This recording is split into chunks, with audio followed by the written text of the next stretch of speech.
माझ्या नियुक्तीकरता मत्स्याजोगचे ग्रामस्थ यांनी गेल्या काही दिवसापासून सतत मागणी करत होते। त्याचप्रमाणे त्यांनी काल देखील अन्न त्यागाचा उपोषण सुरू केलेला आहे।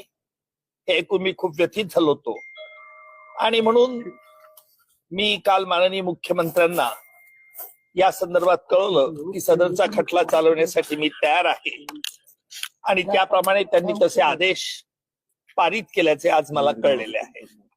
अर्थात मी याकरता माननीय मुख्यमंत्र्यांचा आभारी आहे आणि आपल्या माध्यमातून मत्स्याजोगच्या सर्व ग्रामस्थांना आवाहन करेल की आपण उपोषण हे सोडावं।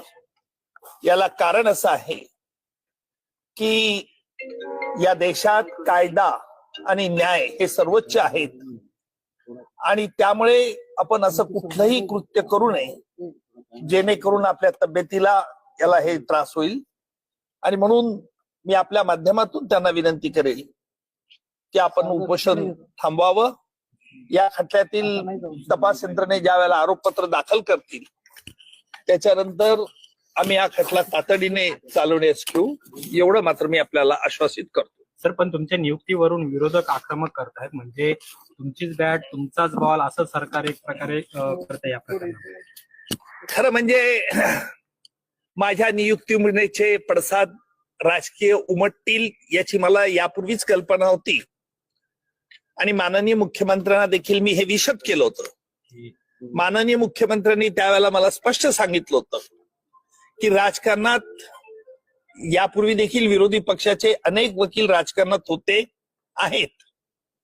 मी राजकारणात कधी ऍक्टिव्ह यापूर्वी नव्हतो आणि मी अभिमानाने सांगेल राजकारणात जरी असलो तरी माझ्या कर्तव्यात आणि ड्युटीमध्ये कुठेही कोणी आडवं येऊ शकत नाही। त्यामुळे त्याच जोमाने जे मी चालवत होतो, अर्थात विरोधकांची जी काही त्यांचं म्हणणं असेल, गाऱ्हाणं असेल, त्याला मी काही महत्व देत नाही, कारण विरोधासाठी विरोध करणं हा त्यांचा स्थायी स्वभाव सध्या आहे।